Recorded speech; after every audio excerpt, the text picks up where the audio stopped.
ನಾ ಅಂತಂತ ಕತ್ತೆ ತೆಗಿಲಿ ಕೆಟ್ಟಕ್ಕೆ ನಾ ಇನ್ನೊಂದು ತಾಸನೇ ಹೋಗ್ತೀನಿ ನನಗೆ ಕತ್ತಂತಂದ್ರೆ ನನಗೊಂದು 6 ದಿವಸ ಹತ್ತಪ್ಪ ಅಲ್ಲಿ ಹೋಗ್ಬೇಕಾದ್ರೆ ಅದಕ್ಕೆ 7 ದಿವಸದ ಕಾಲಾವಧಿ ಕಾಂಪಿಟೇಷನ್ ಸರ್. 7 ದಿವಸದಾಗ ಯಾವ ಹೋಗಿ ಆ ಗುಡ್ಡದ ಮ್ಯಾಗಿನ ಸಿಂಹಾಸನ ಕುಂದರ್ದಾನ ಅವನ್ ರಾಜ್ಯಾನ ಮಾಡೋದು ಅಂದ್ರ ಅಂತ ನಾ ಅಂತೂ ಭಾಳ ಚಲೋ ಆಗ್ತಾನೆ ಕತ್ತಂತೂ ಕ್ಯಾಟ್ ಮಾಡ್ದೈತಿ ಇದಕ್ಕೇನು ತಿಳ್ತೈತೆ ಅಂತ ಹೇಳ್ತಾರೆ.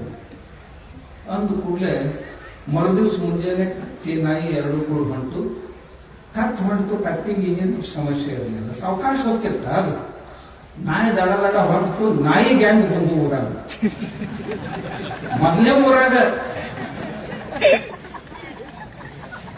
ಏನ್ ಬಂದು ಒಂದು ನಾಯಿನೂ ಇದನ್ನು ಮುಂದೆ ಬಿಡಾಕ್ತಾ ಇರಲಿಲ್ಲ. ಹೊಸ ನಾಯಿ ಒಂದು ಬಂತ, ಹಳಿ ನಾಯಿಗಳು ಎಲ್ಲ ಕೂಡಿ ನಿಮ್ಗೆ ಅರ್ಥ ಆತ. ಆ ಕಡೆ ಹಿಂದಕ್ಕೂ ಹೋಗಾಕ್ ಬಿಡೋದು, ಮುಂದಕ್ಕೂ ಹೋಗಾಕ್ ಬಿಡೋದು. ಈ ನಾಯಿಗೆ ಈಗ ಅರ್ಥ ಆಗಕ್ಕೆ ಕತ್ತೆ ಹಾಕಿ 7 ದಿವಸ ಕೇಳಿಕೆ ಅರ್ಥ ಆತ ನಿಮ್ಸಿಲ್ಲ.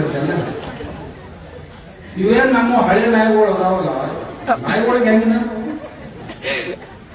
ಒಂದ್ ಊರ ಈ ಓಣ್ಯಾಗ ತಪ್ಪಿಸ್ಕೊಂಡು ಹೋದ್ರೆ ನಾವು ಮುಂದಿನ ಓಣ್ಯಾಗ ಆ ಓಣ್ಯಾಗ ನಾಯಿಗಳು ಊರ ಒಂದೇ ಗ್ಯಾಂಗ್ ಇರಂಗಿಲ್ಲ, ಗೊತ್ತೈತಲ್ಲ. ನಾಯಿಗಳು ಗ್ಯಾಂಗ್ ಬಾಳಪ್ಪ. ಇದನ್ನ ತಪ್ಪಿಸ್ಕೊಳಿದ್ರೆ ಆ ಓಣ್ಯಾಗ ಗ್ಯಾಂಗ್ ಬರೋದು. ಇದು ನಾಯಿ ಅಲ್ಲೇ ದಪ್ಪ ಕುಂದ್ರದು ಕೂತ್ಕೊಂಡು ಯಾರ ನಿಂತು ಹೊರಗಾದಿ ಎಕ್ಕಡ್ರು ಹೋಗ್ಕೊಂಡು ಯಾವ್ದಾರ ಒಂದು ನೋಡ್ತಂದ್ರೆ ಬೆನ್ನ ಬಾವು ಬಾವು ಅಂದ್ಕೊಂಡು ಯಾವ್ದು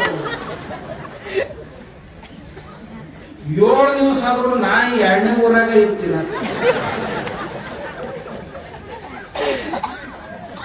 15 ದಿವಸ ಈ ನಾಯಿ ಇವ್ರು ಎಲ್ಲರ ಕಡೆ ತಮ್ಮ ಗ್ಯಾಂಗಿನಿಂದ ತಪ್ಪಿಸ್ಕೊಂಡು ಹೋಗಾಕ. ನಮ್ಮ ನಾಯಿ ಹೊರಗಿನವಲ್ಲ, ನಾಯಿ ಅಂಟಲ್ಲ.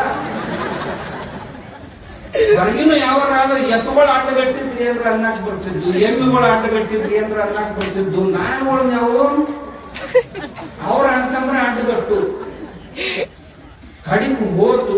ಹೋದ್ ನೋಡಿದ್ರಾಗ ಕತ್ತ ಆರಾಮಾಗಿ ಸಿಂಹಾಸನ ನೀ ಹಂಗ ಬಂದ್ ಮುಕ್ಕೊಂಡು ಅಂತಂದು ನಿನ್ಗೆ ಏನ್ ಆಕೈತೆ ಅನ್ನೋದು ನಮ್ಗೆ ಗೊತ್ತಾಯ್ತಲ್ಲ. ಯಾಕಂತಂದ್ರ ನಾವ್ ಈಗ ಮಂದಿಗೆ ಯುದ್ಧ ಮಾಡೋ ಅವಶ್ಯಕತೆ ನಿಮ್ಮ ಅಣ್ತಂದ್ರು ಕೂಡ ಮಾಡೋದ್ರಾಗ ರಗಡ ಆಗ್ತೈತೆ.